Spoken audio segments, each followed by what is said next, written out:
Here is an example of how some families have been broken up by NXIVM, and this is an article that was published in 2006, 12 years ago, in the Albany Times-Union newspaper. You can now find it, I'll put a link below, at the Cult Education Institute. And this is a story about a math teacher who went by they called her Ms. F. She went to NXIVM because she wanted to control her temper better so she could one day become a principal. So at the advice of her father, the 28-year-old Philadelphia resident drove to NXIVM in Colony for a 5-day seminar expecting enlightenment and career advice. But by the first evening, Mrs. F says she ran out of the personal development company's New Kramer Road office and left the capital region in tears. She said the course, held on June 10th, consisted of 14-hour classes probing personal questions and elements of sensory deprivation, which caused her such distress that she demanded back her father's $2,430 class fee. So that's $2,500 for a 5-day seminar. She said, quote, "I consider the 11 hours I spent at that place to be psychological rape. It left me a totally different person with all this fear I never had before," said Ms. F., who has a master's degree from Drexel University. So they talk about the offices a little bit, where these offices are, and then it goes on to say that her father, Ed Forst, 52, the CEO of Lincoln Investment, said he's taken 2 16-day NXIVM courses, and the teachings helped him overcome a painful divorce from his wife of 27 years. Either the seminar wasn't for his daughter, Ms. F., or she didn't stay long enough to appreciate it, Ed Forst said. Father and daughter now correspond only by email. Quote, "I think that if you have an experience of any significance, you want to share it with a loved one, you want a common language," Ed Forst said.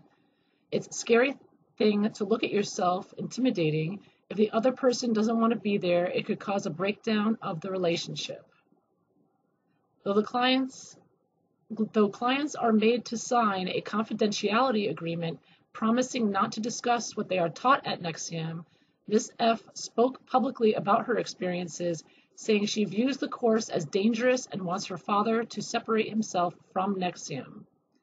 After arriving at the NXIVM offices early on Saturday, Ms. F. discovered each day's class lasted 14 hours. About 40 people attended, including several NXIVM counselors from Mexico, she said.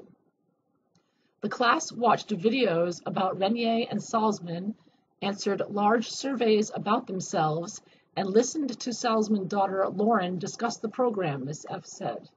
A video camera captured everything, curtains remained closed, and the room's temperature fluctuated as counselors fiddled with the thermostat, she said. And breaks and meals were delayed or postponed, which caused her to feel dizzy and dehydrated. NXIVM officials questioned her whenever she left the room, even if it was to use the bathroom, she said. As she left crying, Ms. F. said she moved a counselor who was blocking the office door. She returned to Philadelphia and the next day received an email from her father saying that a NXIVM counselor was filing assault and battery charges against her. Colony police confirmed it took an incident report from NXIVM that day, but would not elaborate, and no arrests were made. Her father said he received a lot of good advice from NXIVM, especially from Salzman, using terms that the course he said he learned, quote, to be at cause, or to take responsibility for one's own actions instead of beating himself up, and to avoid, quote, projection, or disliking others for doing things that you yourself do and dislike, and, quote, magnificence, that if one increases their potential by 5%, the impact on others would be enormous.